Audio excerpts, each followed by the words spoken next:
네, 다음은 개선 방법론입니다. 개선 방법론의 개선안 수립이 초점이 되겠는데요.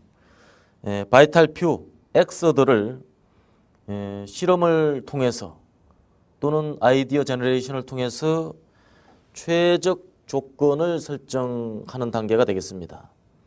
주요한 활동 명세로는 X의 특성을 확인하는 것. X의 특성 뭐라 그랬죠? 두 가지라 그랬죠. 하나는 대안인자, 하나는 제어인자. 그 두 가지로 구분을 한 다음에 제어인자에 대해서는 최적화 계획을 수립을 하게 되겠습니다.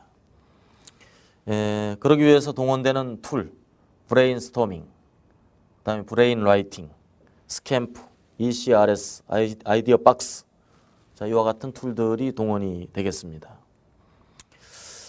개선안 수립이라는 아까 정의한 바 있죠. 제어인자와 대안인자로 구분할 수 있다. 주요 활동으로는 아이디어 도출 방법을 통해 대안인자를 선정한다. 그 다음에 대안을 만든다. 대안이라는 게 뭡니까? 흔히 우리가 대안이 있어 이런 말 사용하죠. 해결 아닙니다. 솔루션을 말하는 것이죠. 그 다음 이제 리스크 어세스먼트, 위험 평가입니다. 그 다음 시범 적용을 하게 되고 있고요.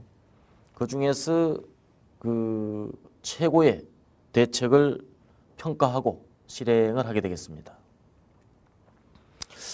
먼저 브레인스토밍입니다. 브레인스토밍은 그동안 우리가 너무 많이 들어서 지금은 이제 진부한 느낌까지 들 텐데요. 그렇지만 부정할 수 없는 가장 중요한 도구 중에 하나입니다.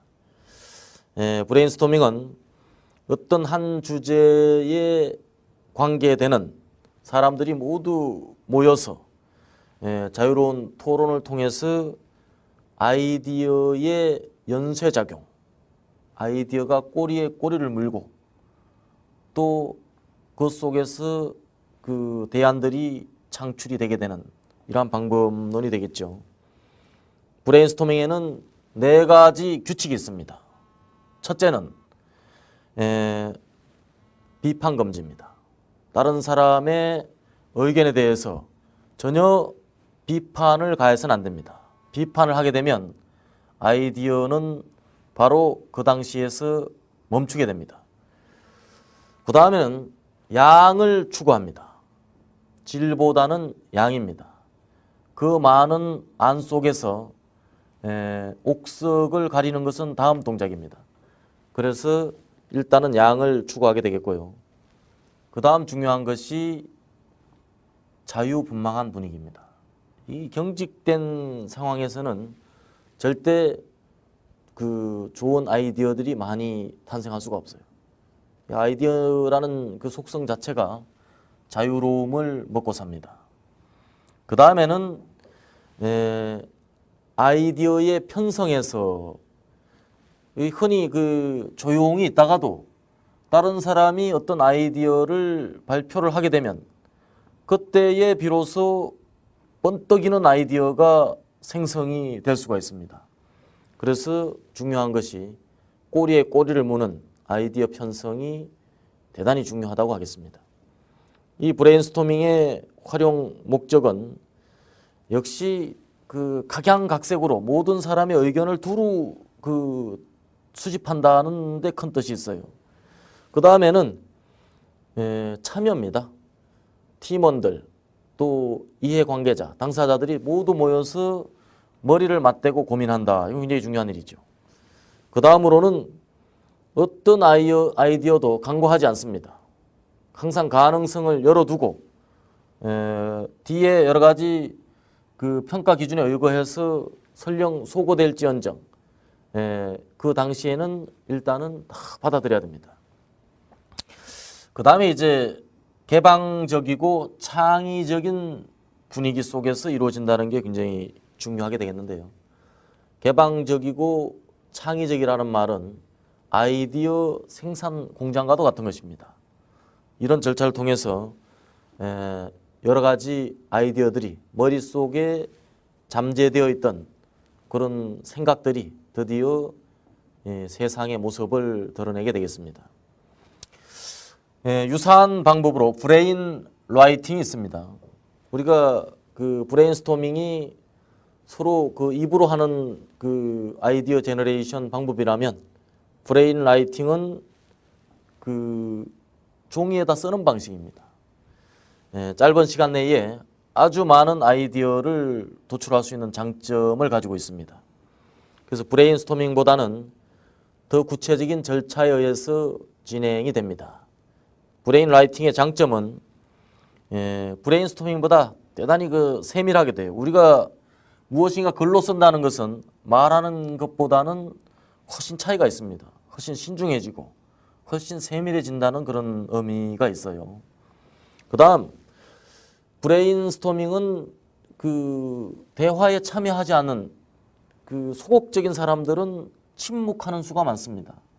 그러나 브레인 라이팅은 두루 그 시트가 돌아다니기 때문에 전원이 참여할 수 있다는 그런 장점을 가지고 있습니다.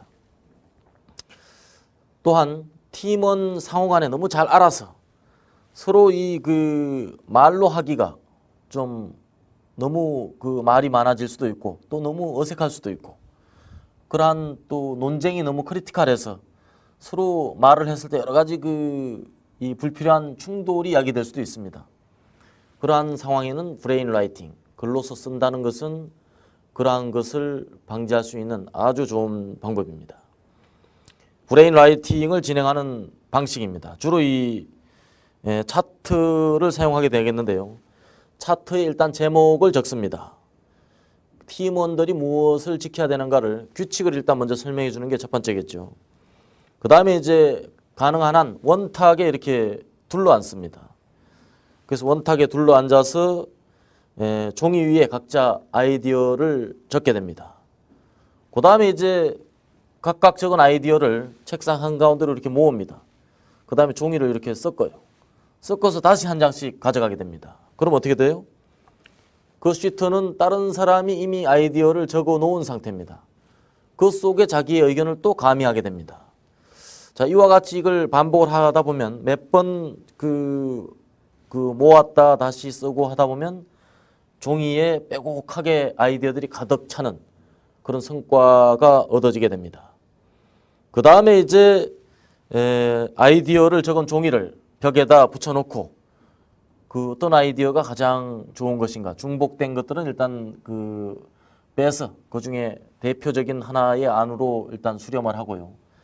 그 다음에 순위를 매기게 됩니다. 이때는 단순히 그 점수를 매길 수도 있고요. 또 복수를 비교한 그런 방법을 사용을 하기도 합니다. 그 다음엔 스탬프입니다. 스탬프. 이 굉장히 앞자를 따서 만든 그런 아이디어 발상 도구가 되겠는데요. 체크 시트 방식이라고도 합니다. 우리 스탬프. 자.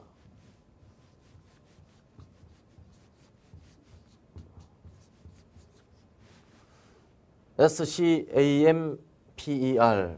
요 각자 하나하나가 전부 의미가 있는 겁니다.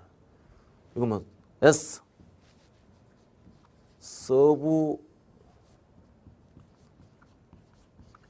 substitute. 그 다음에 C는 뭡니까? combine. A는 adapt. 그 다음에 M은 뭐 여러 가지 의미로 쓰는데요. 뭐 modify. 또 경우에 따라서 뭐 최소화하는 minify, magnify. 여러 가지 의미로 사용이 될 수가 있겠습니다. 그 다음에 P는 다른 용도로 사용될 수는 없겠는가? put.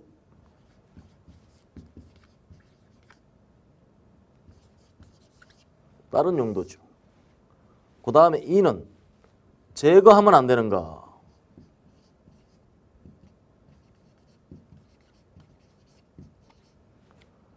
그 다음에 R, 뒤집어 할 수는 없는가? reverse.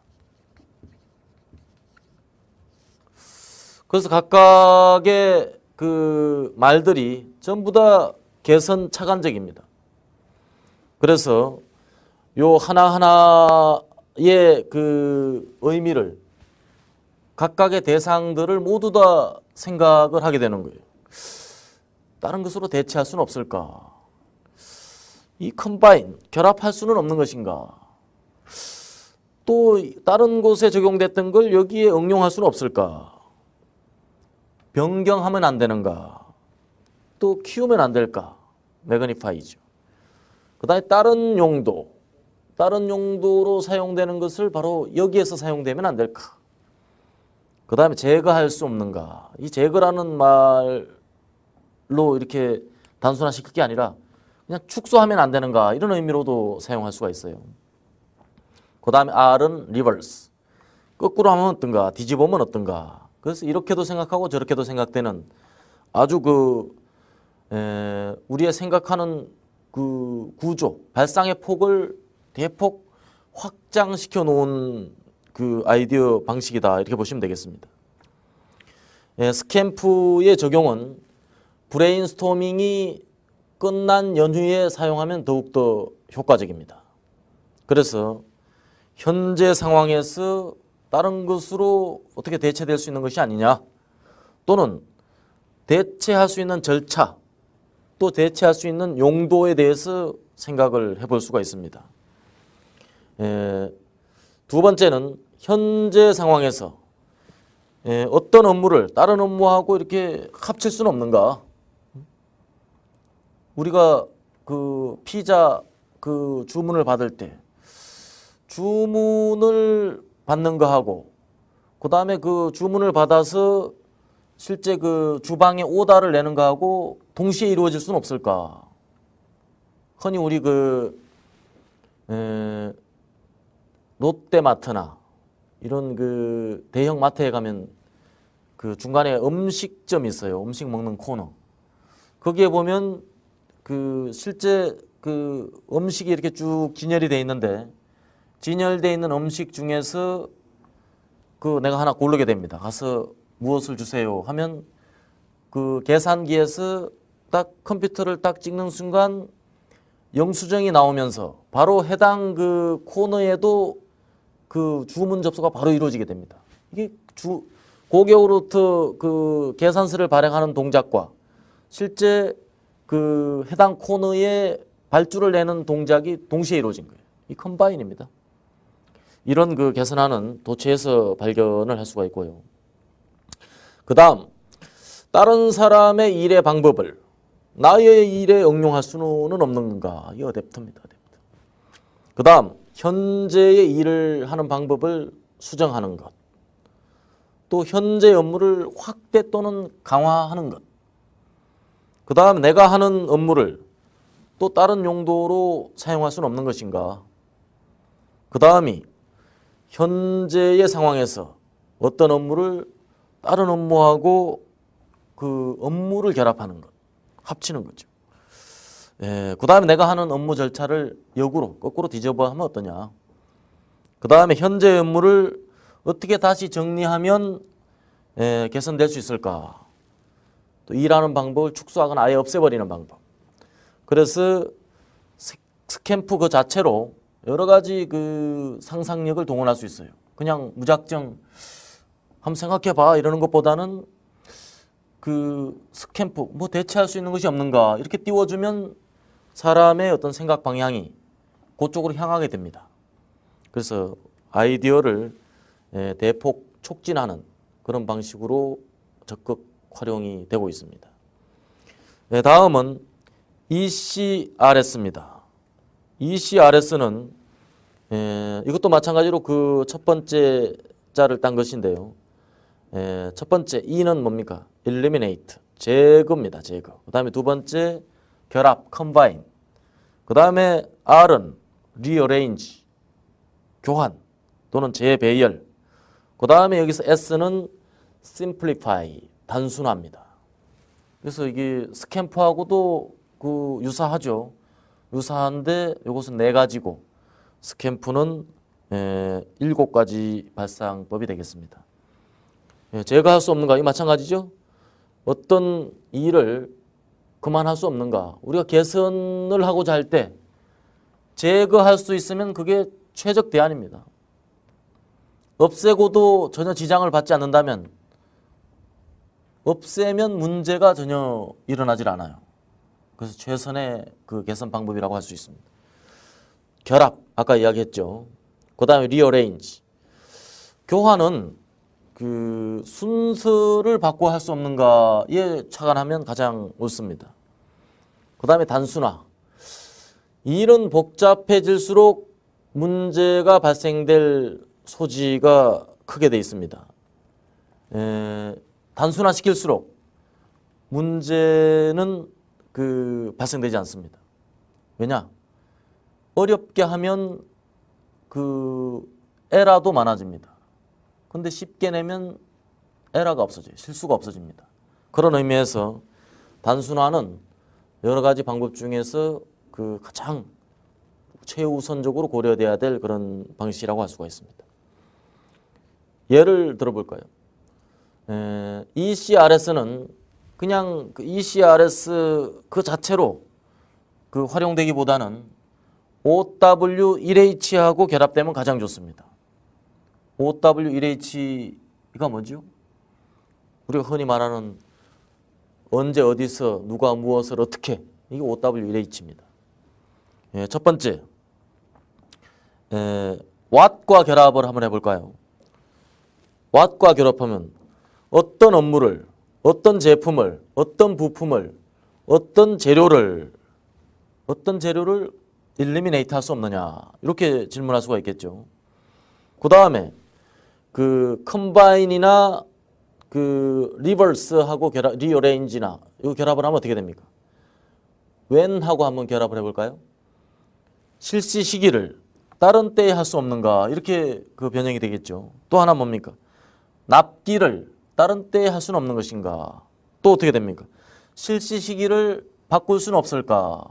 또는 납기를 바꿀 수는 없을까? 이렇게 when과 결합을 할 수가 있습니다. 그 다음에 who하고 한번 결합을 해볼까요? 무엇과 결합을 할 수가 있습니까? 이것도 마찬가지로 combine, 그 다음에 rearrange하고 결합을 할 수가 있습니다. 그래서 담당자가 바뀌면 어떨까, 이렇게 생각할 수가 있겠죠. 협동작업의 상대를 바꿀 수는 없는가, 이렇게 착안할 수가 있겠습니다. 그 다음에 where하고 할까요? 이건 뭐하고 결합을 할 수가 있겠습니까? eliminate하고 결합을 하면 제일 좋을 것 같아요. 실시 장소를 바꿀 수는 없을까? 그 다음에 경로를 다른 곳에서 할 수는 없는가? 이와 같이 결합을 할 수가 있을 겁니다. Y하고 바꿔볼까요? 여기서는 eliminate하고 결합을 하면 어떻게 됩니까? 이게 꼭 해야 되는 일인가? 없애면 안 되는가? 그래서 목적을 우리가 생각을 하게 돼요. 이것을 왜 하는가? 이 일을 하는 이유가 뭘까? 라고 결합을 하게 되면 없앨 수 있는, 생략할 수 있는 소지도 발견이 되게 됩니다. 그 다음엔 이제 how하고 결합을 할 수가 있습니다. 자, 일하는 방법을 더 간단히 할 수는 없겠는가? simplify하고 결합이 된 거죠. 그 다음에 일의 순서를 더 단순하게 할 수는 없는가? 그 다음에 일하는 노력을 조금 더 절약할 수는 없는가? 단순화할 수 없는가? 또 소요되는 비용을 더 줄일 수는 없는가? 여러 가지 착안 사항이 일어날 수가 있습니다. 그래서 ECRS나 또는 스캠프를 그 자체로 활용할 수도 있지만 다른 방식, 즉 OW1H하고 결합함으로써 그 효과는 훨씬 배가 될 수가 있습니다. 이런 가능성까지를 생각하시면 훨씬 개선안을 발상하는 데 효과적이라고 할 수가 있겠습니다. 그 다음에 이제 아이디어 박스가 되겠는데요. 아이디어 박스는 아이디어 조합 기술입니다. 아이디어 박스를 활용할 때는 크게 그 두 가지 측면에서 활용을 할 수가 있겠는데요. 첫째, 개선의 단서, 파라메타입니다. 파라메타를 창조적으로 아이디어와 결합하는 방식입니다. 그 다음엔 각각의 개선 단서별로 그 편차를 리스트업하게 됩니다. 이거 구성이 그 아이디어 박스죠.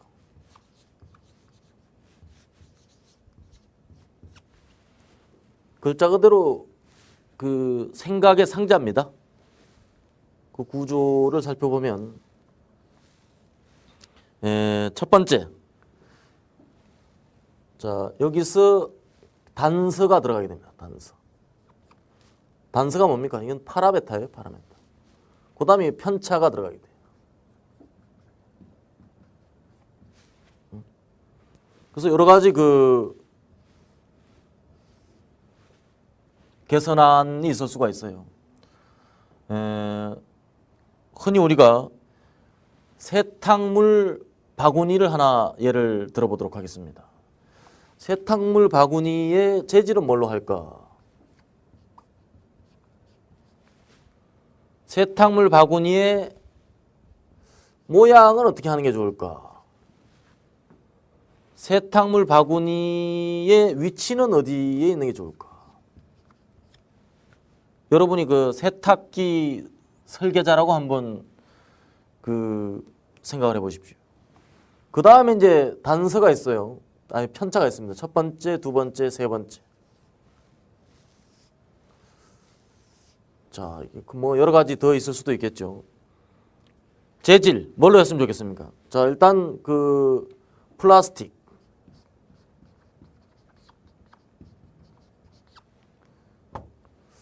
그 다음에 또 어떤 재료가 있을 수 있습니까? 그 다음에는 뭐 그 철로 할 수도 있어요.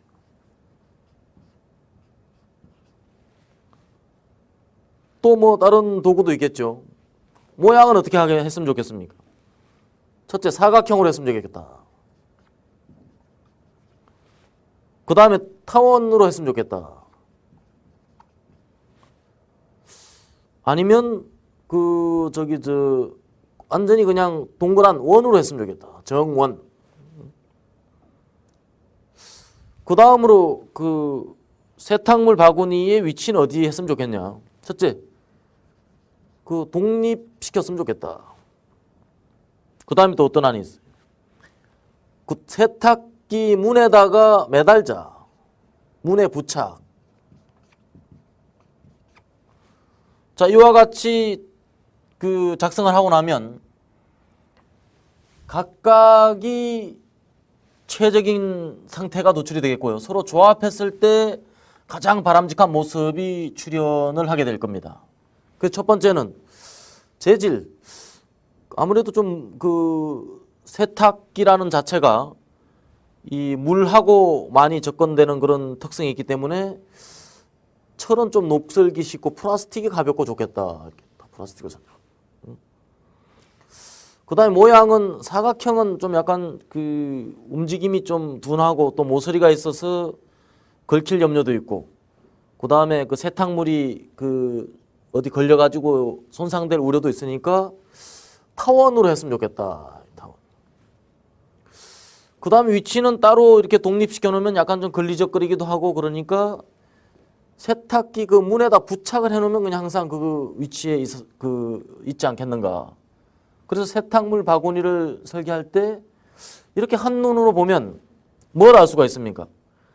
첫 번째는 세탁물 바구니의 파라메타는 재질과 모양과 그 위치구나. 뭐 더 있을 수도 있어요.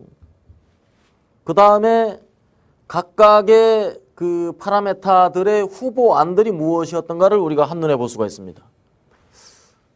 그 중에 어떤 아이디어가 채택되었다는 것도 우리가 한눈에 볼 수가 있습니다.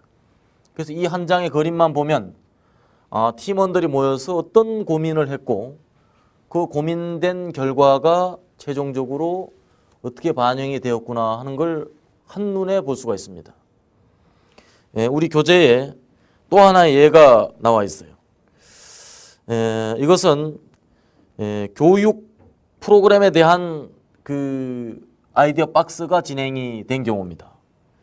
그래서 파라메타는 교육 방법, 교육 내용, 교육 대상, 그 다음에 식별 방법의 4가지 파라메타가 그 도출이 됐습니다. 그래서 개선의 편차가 어떤 것들은 2개, 3개, 4개까지 출현이 됐죠.